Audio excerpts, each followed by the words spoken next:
दोस्तों, स्वागत है आपका हमारे नए पॉडकास्ट में। और आज हमारी मेहमान हैं सलमा। सलमा एक किन्नर है। और किन्नर एक ऐसा समुदाय है जिससे हम लोग रूबरू तो रोज़ होते हैं, या हमेशा बचपन से लेके हम लोग ने देखा है, लेकिन उनके बारे में कभी जानने की कोशिश नहीं करी। तो आज सलमा हमारे साथ मौजूद हैं और आज हम सब कुछ जानेंगे उस किन्नर समुदाय के बारे में, जो कि हमारे लिए दुआ करते हैं हमेशा। बचपन से हम लोग देखते हैं, हमारे जितने भी खुशी के मौके होते हैं उसमें वो दिखाई पड़ते हैं, लेकिन उनके बारे में हमें कभी भी नहीं पता नहीं होता है। सलमा, बहुत स्वागत है आपका हमारे चैनल पे। सबसे पहले तो जो एक सबसे पहला सवाल सबके मन में आता है कि जैसे लेस्बियन हम लोग को पता है, गे हम लोग को पता है, बाय पता है, और अब ट्रांसजेंडर भी हम लोगों को पता है। किन्नर के बारे में हम लोग केवल बस देख के सोचते हैं। तो किन्नर बताइए, किन्नर क्या होते हैं? मैं पहले सभी देशवासियों को नमस्कार। I am Salma. मैं किन्नर समुदाय से हूँ और मैं किन्नर समुदाय की राष्ट्रीय अध्यक्ष हूँ। देखिए, अगर से किन्नर कहा जाए तो ये जो भाषाएं हैं सर, ये बहुत लास्ट में ये भाषा का प्रयोग हुआ कि किन्नर। पहले लोग ज़्यादातर जब मोबाइल शुरुआत हुई, इंटरनेट चला, गूगल और गूगल वगैरह चला, फिर उसके बाद ट्रांसजेंडर कहने लगे, किन्नर कहने लगे। पहला तो आज भी समुदाय को एक दूसरे को अगर से बुलाते, अरे वो हीजड़ो। हीजड़ा मतलब एक उर्दू शब्द है। अच्छा। हीजड़ा। और अब अरबी शब्द उसका लेंगी तो उसको बोलेंगे कि मुखन्नस बोलेंगे, और उर्दू शब्द में हिजरा। और हिंदी शब्द आपका संकेत शब्द आ गया कि किन्नर। तो इस शब्द से, मगर ये नया जो ट्रांसजेंडर, ये कानून की परिभाषा में है, कि समाज की परिभाषा में ट्रांसजेंडर नहीं, वो किन्नर है। और सीधे सीधे समाज किन्नर ही जानते हैं कि ये किन्नर समुदाय से लोग हैं। अच्छा, किन्नर के बारे में एक हम लोग ने भी बहुत बार देखा है। मोस्टली तो हमें जो एक रंग रूप में दिखाई पड़ते हैं वो फीमेल दिखाई पड़ते हैं, लेकिन कई बार एक मेल का भी रंग रूप दिखाई पड़ता है। जैसे आप बिल्कुल फीमेल रंग रूप में हो। ऐसे कई बार हम लोग को देखने को पड़ता है कि वो मेल रंग रूप में है। क्या डिफरेंस है? अगर हम आत्मा की बात अभी ना करें, हम फिजिकल डिफरेंस की बात करें, तो फिजिकल डिफरेंस क्या है एक जो फीमेल रंग रूप वाले किन्नर है उसमें, और जो मेल रंग रूप वाले किन्नर है उसमें? मतलब कि लोग कहते हैं ना, इस देश में अबरे की जबरी खेती, ठीक है, कि अपनाओं को देखा तो मेरा भी मन किया कि मैं भी अपनी हजामत बना लूं। तो कुछ लोग अपने आप को कहने से ही डरते हैं कि मैं ट्रांसजेंडर नहीं हूँ, मैं किन्नर नहीं हूँ। कुछ ऐसे बंदे हैं, सही कहा आपने, कि जो हमारे समाज के लिए खतरा है। वो दिन में पैंट शर्ट में रहेंगे, रात को कहीं अगल बगल से फीमेल के कपड़े पहन के आए, और पहनने के आने के बाद कुछ भी कर रहे हैं। कहीं ना कहीं ये हमारे समुदाय के लिए खतरा है। तो वो उनको आप क्या कहना चाहेंगे कि वो वाकई में किन्नर हैं लेकिन छुपाते हैं, या फिर वो किन्नर हैं ही नहीं और उसका फायदा उठाते हैं? क्या है दोनों में से बात? किन्नर किसी से डरता ही नहीं, और किन्नर अपने आप को कभी नहीं छुपाया कि मैं किन्नर हूँ। कहीं पे अरे बाबा आना कहाँ जा रहे हैं, ताली तो तुरंत बजेगी, तो दूर से लोग समझ जाएंगे। जितनी भी फीमेल, जितनी भी सुंदर आपको दिखती हो, हूर परी दिखती हो, और उसने ताली बजा दी तो लोग कहेंगे भाई किन्नर है, किन्नर। मगर ये दो पट में चलने वाले लोग, वो एक समाज के लिए भी खतरा है और किन्नर समुदाय के लिए भी। तो समाज इसलिए कभी कभी कुछ ऐसा गलत कोई हादसा हो जाता है, एक्सीडेंट हो जाता है, कि भाई वो फला किन्नर आई थी मांग रही थी, ऐसे ऐसे हो गया, फला फला चीज़ें ऐसे हो गई, मेरे मेरी चीज़ें चोरी हो गई, मेरी चीज़ें ये हो गया, ये करके चले गए, वो करके चले गए। जब हम कभी सुबह बधाई जाते हैं तो बधाई में पता लगता है कि भैया आपके फला किन्नर वहाँ रात को खड़े थे, फला किन्नर खड़े किन्नर 8 एक परंपरा रही है कि वो सूरज ढलने के बाद, वो 8 बजे रात के बाद घर से बाहर नहीं जाते थे। अच्छा। ये हमारी परंपरा है। और वो सुबह जब सूरज निकलने से पहले वो उठ जाते, और उठने के बाद वो अपनी बधाइयों पे जाते कि बच्चे कहाँ हुए हैं, शादियाँ कहाँ हुई हैं, अपने पेट के लिए, जो अपना पेट भरना है। और किन्नर की जो आज के फैशन हो गए हैं कि वो मॉडल्स में पहन के निकल रहे हैं, बार खोल के निकल रहे हैं, कपड़े अजीब से पहन रहे हैं। मुझे कपड़े पे जज नहीं है, उसका अधिकार है पहने, मगर पहले के किन्नरों का चेहरा ही लोग नहीं देख पाते थे, वो घूंघट में रहते थे। तो हम लोग उनको क्या बोलते थे कि माई जी जा रही हैं, अच्छा। माई जी। जैसे कि वो देवी को देवी बोलता है, तो हमारे समुदाय में उनको माई जी बोलते हैं, जिनको शॉर्टकट में माई मौलिया बोलते हैं, कि हमारी माई मौलिया है। अच्छा सलमा, एक चीज़ बताइए, अ, आप कहाँ पैदा हुई, आपका जन्म कहाँ हुआ और किस परिवार में हुआ? क्या किन्नर परिवार में ही जन्म हुआ या किसी नॉर्मल परिवार में हैं तो वहाँ से पता चला?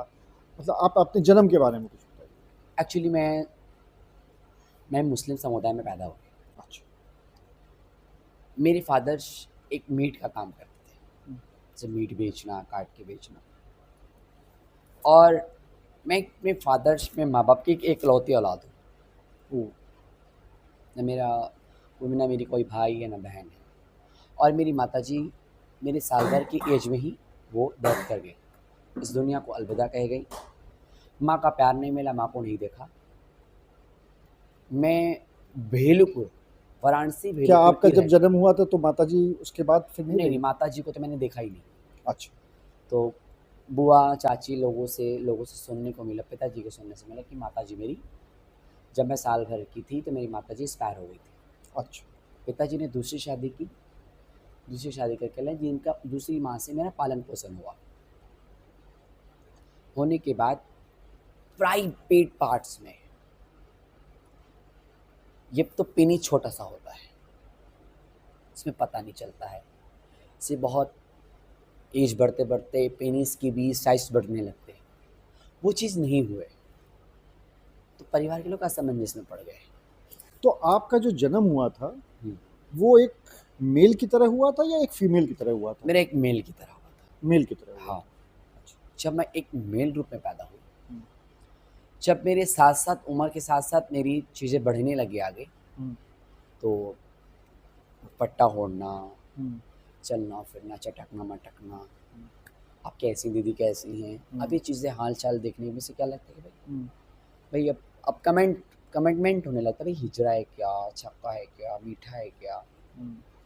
ये वर्ड से हम लोग को बोलते थे। और शुरू से मुझे छक्का ही बोलते थे घर के अंदर, तो मैं समझ भी नहीं पाती थी छक्का होता क्या है। और बड़ी देर के बाद मेरे मोहल्ले के लोगों ने, मेरे घर के लोगों ने बताया कि कुछ किन्नर वहाँ बधाई बजाने आए थे बच्चे हुँ। की, कि ये तुम्हारी ही जाति के लोग हैं, तुम्हें इनके साथ रहना चाहिए। मुझे बहुत तकलीफ़ हुआ कि हम ये हैं। मुझे मेरे नाम से, मेरा नाम ही सलमान था, मेरा नाम सलमान था, आज मैं सलमा हूँ। मैं अपने ऊपर चेंज किया मैंने कि नहीं, मुझे लड़कों का नाम नहीं चाहिए, मैं तो ये जो हम किन्नर लोग महिला हूँ। कई बार हम लोग ने सुना है कि किसी घर में अगर किन्नर पैदा होता है, तो जो किन्नर समुदाय है, वो अपने साथ में उसको ले जाता है। इस कितनी सच्चाई है इसमें? देखिए, मैं भारत के लोगों से और अपने कम्युनिटी के लोगों से मैं ये अपील करना चाहती हूँ, समुदाय के लोगों से, कि ये अफ़वाहें झूठी हैं। जब किन्नर इंटरसेक्स बच्चा जब पैदा होता है, जब वो हॉस्पिटल में पैदा होता है या घर के अंदर पैदा होता है, तो उसको डॉक्टर्स प्रूव करता है, जब उसके प्राइवेट पार्ट्स ना ही मेल के सही से दिखते हैं, ना ही फीमेल के दिखते हैं। मेल और फीमेल के भगवान भी ऐसी चीज़ बनाते हैं, मेल फीमेल को दोनों साथ में बनाता है। महिला के भी पार्ट्स उसके अंदर आते हैं और पुरुष के भी पार्ट रहते हैं, तो उसको देते हैं। इंटरसेक्स बच्चा बोलते हैं कि किन्नर बच्चा पैदा हुआ। कुछ तो ऐसे हंसते हुए कि माँ अपने गोद में लेना भी पसंद नहीं करती है, बोलते। कुछ लोग तो जहर की सुई लगा के मार देंगे, कुछ लोग तो तके दबा के मार देते, कुछ लोग ही किन्नर को ही दे आते हैं। तो आपके घर में आपको किस तरह से देखा गया? क्या मैं- सपोर्ट मिला या फिर वैसे ही हुआ? नहीं, मुझे सपोर्ट फादर्स का बिल्कुल नहीं। मेरी मदर्स का, जो मेरी दूसरी मदर थी, उनका सपोर्ट थोड़ा बहुत मिला।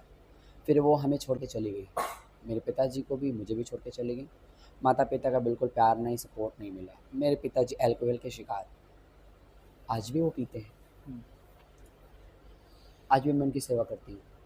ये मेरे फादर हैं, मैं उनके, मेरा जन्म हुआ है उनसे, उनके रिलीजन से मैं पैदा हूँ इस दुनिया। मैं गर्व करती हूँ कि मैं यहाँ किन्नर हूँ।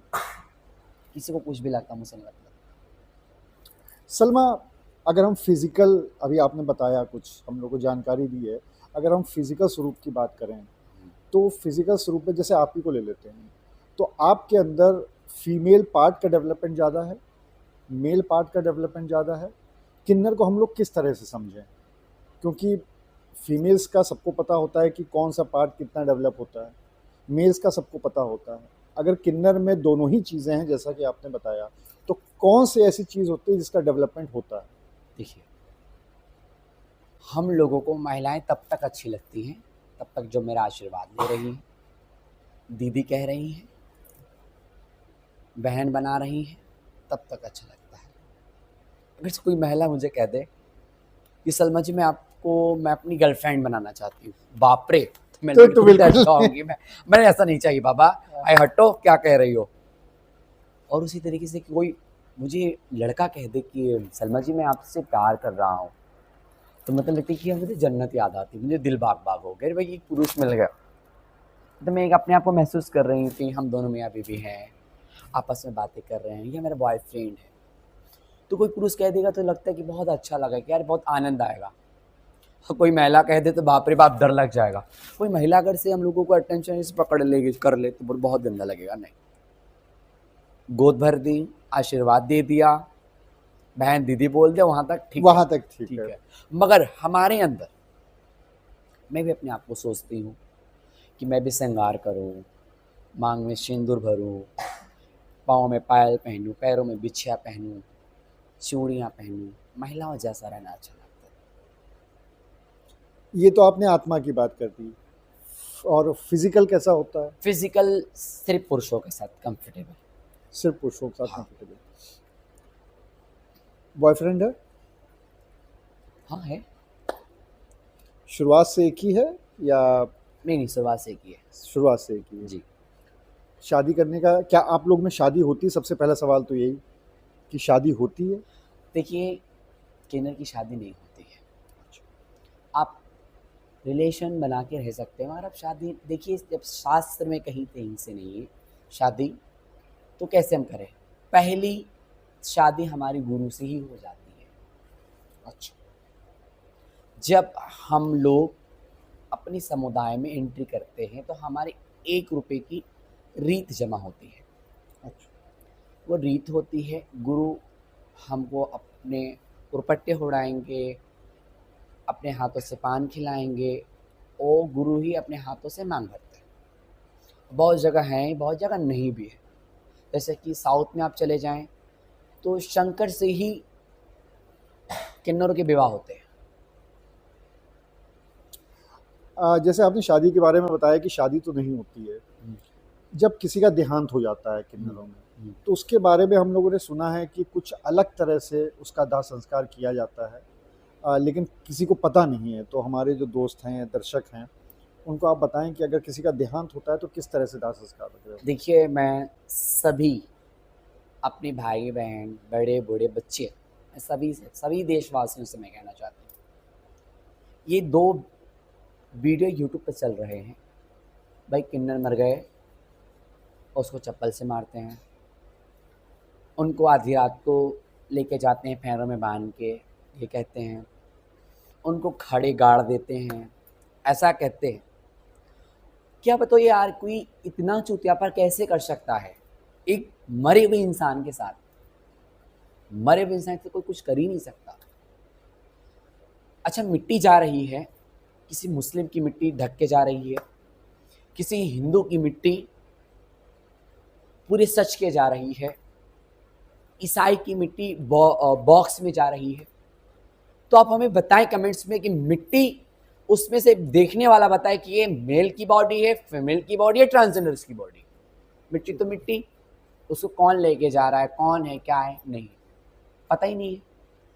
हमारे यहाँ ये है कि अगर से कोई किन्नर जब हमारे यहाँ गुजर जाता है, अगर से अपनी ज़िंदगी में उसने कहा कि हमें समाधि दे दीजिएगा, मैं सती प्रथा की थी, मुझे समाधि दे दीजिए, तो उसको समाधि दी जाएगी, कब्रिस्तान पे ले जाके उनको दफन किया जाएगा, या तो अलग से ज़मीन पर उनको समाधि दे दी जाएगी। अगर जो कोई किन्नर कहता है कि नहीं हमारे मरने के बाद हमको भैया हमारे घाट पे हमको दाह संस्कार कर देते, उनका दाह संस्कार होता है।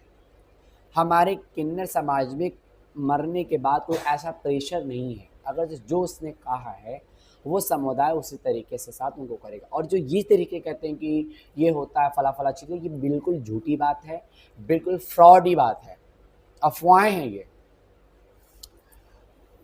जब लोगों को पता चला होगा कि आप एक किन्नर जैसी हो, जब जवानी की शुरुआत होती है 13, 14, 15 साल में या उससे पहले भी, कभी कोई सेक्सुअल अब्यूज़ परिवार में, समाज में, मोहल्ले में, दोस्तों में, कहीं पे भी? अब सर मैं थोड़ा सा बन-ठन के निकलती तो लोग लाइन तो देते ही, अरे वो भला वो जा रही, वो देखो वो जा रही। 2-4 लाइन तो मिलती थी, भाई बहुत खूबसूरत लग रही है, बहुत स्मार्ट लग रही है, बहुत हॉट लग रही है, मगर वो फोर्सफुल वाला कभी नहीं रहा। नो, मतलब कि भाई तुम भी तो, मतलब वो थी कि मैं दिल उछलता किसी पे भी आ जाए, वो वाला नहीं, दिल को कंट्रोल। नहीं, हम समाज की बात कर रहे हैं, समाज ही कि समाज कभी कभी होता है ना कि उसने देखा कि इस तरह का है, ट्रांसजेंडर है या किन्नर है, तो सेक्सुअल अब्यूज करते हैं उसको। नहीं। वैसा कभी कुछ? ऐसा होता था जैसे कि क्या तुम्हारा दाम है, चलोगी क्या, आज चलो ये करते हैं, चलो वो करते हैं, ऐसा होता था। मगर उनकी बातों को हम वो नज़रअंदाज करते हैं। भाई समाज ये कह रहा है कहने दो, हम कब तक इसको समझाते हैं, कब तक बता रहेंगे। कभी कभी ऐसा भी हुआ कि पीछे से आकर पकड़ लिया मुझे इस लड़कों ने, सलमा मुझे नहीं नहीं नहीं नहीं, नो मीन्स तुम कंफर्टेबल ही नहीं, तुम ऐसा नो कैसे मीन्स कर सकते, ये तो शोषण कर रहे हो मेरा, मैं कंप्लेन कर सकता आपके खिलाफ। शांत हो गया वहीं से वो। मगर हाँ, कोई भी अगर से किन्नर को अगर सही रूप में देखेंगे तो वो उसको माता बहन के रूप से नौजवान नहीं देखते। बहुत कम नौजवान जो माता बहन बुआ के रूप में देखते हैं, ज़्यादातर सेक्सुअल ही नज़र से देखते कि इनके साथ सेक्स करना चाहिए, आनंद आएगा। ऐसा भाई हमारे साथ क्या आनंद आएगा जब यहाँ के आनंद से जब जुड़ जाता है चीज़, तो उसके जीवन भर उसके दिमाग में वही चलता है। जब उसके पैर में ठोकर लगती है तो उसका कोई समझ नहीं आता है। बहुत से लोग कहते हैं कि किन्नर सेक्स वर्कर होते हैं। सर हमारा एक किन्नर एक रोटी के लिए वो आधी रात को रेड लाइट अड्डे पर खड़ा रहता है। एक रोटी के लिए वो चलती ट्रेनों में चढ़ जाता है, कब वो कुचल जाएगा ट्रेन से, कब कट जाएगा, कब मर जाएगा, कोई था पता नहीं। वो एक रोटी के लिए दिन भर ढोलक टांग के वो गली गली गली गली गली गली घूमता रहता है कि कौन किसका भाई। भाई घर तो बंद है, मोहल्ले के लोग तो बताएंगे किसी बच्चा हुआ है, मगर प्रभु और अल्लाह और ईश्वर का बड़ा सहयोग, बड़ा उसकी कृपा है कि हम ढोलक लेके निकलते तो हमें बधाई मिल जाती है। और कभी भी खाली नहीं आते। दुनिया का हर व्यक्ति खाली आ जाए, मगर किन्नर कभी खाली हाथ आएगा ही नहीं। समाज में कितनी मुश्किलें होती हैं और अभी तक कितनी हुई हैं? सर अगर से देखा जाए, किन्नर समाज मुश्किलों का सामना करता है और उस मुश्किलों से लड़ना उसने सीखा है अपने गुरु से, अपने बड़ों से। और यहाँ तक तो किन्नर पढ़े लिखे एजुकेटेड हो गए कि जो लड़ते हैं। आज किन्नर इतने जागरूक हो गए हैं कि अपने आप को पढ़ाई में इंटरेस्ट रखते हैं, पुलिस बनने में इंटरेस्ट रख रहे हैं, जज बनने में इंटरेस्ट रख रहे हैं, प्रोफेसर बनने में इंटरेस्ट रख रहे हैं, और कई ऐसी अद्भुत नज़ारे दिख रहे हैं देश के अंदर। ज्योतिका मंडल को देख लीजिए, डॉक्टर लक्ष्मण नारायण त्रिपाठी को देख लीजिए, कई ऐसे डॉक्टर्स हैं,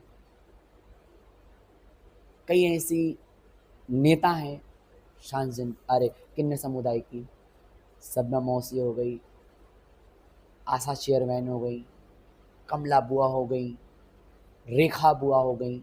ये लोग एक समुदाय में इन्होंने अपनी एक मजबूती बैठाई है, जिससे आज ट्रांसजेंडर किन्नर जिंदा है। जॉब वगैरह मिलने में क्या मुश्किल होती है कहीं पे भी अगर कोई जॉब करना चाहे? क्योंकि मुझे ऐसा लगता है कि किन्नर समाज भी अब काफ़ी फैल गया है और सिर्फ बधाई तक सीमित नहीं है। जैसा कि अभी आपने हाँ। खुद भी बताया, जॉब्स में भी जा रहे हैं, पढ़ाई लिखाई भी कर रहे हैं। तो जैसे जॉब्स वगैरह में अगर जाते हैं, प्राइवेट जॉब में, होटल्स में, हमने कई होटल्स में देखा है, 5 स्टार होटल्स में ट्रांसजेंडर्स को या किन्नरों को वहाँ पे जॉब करते हुए मैंने खुद देखा है। तो क्या उसमें मुश्किलें होती हैं? देखिए, लाख कानून बनाने से, लाख एक्ट बनाने से लोगों का एक्ट का डर हो सकता है, मगर उसकी ज़िंदगी में कौन सा तूफान आ जाए उसका डर नहीं है।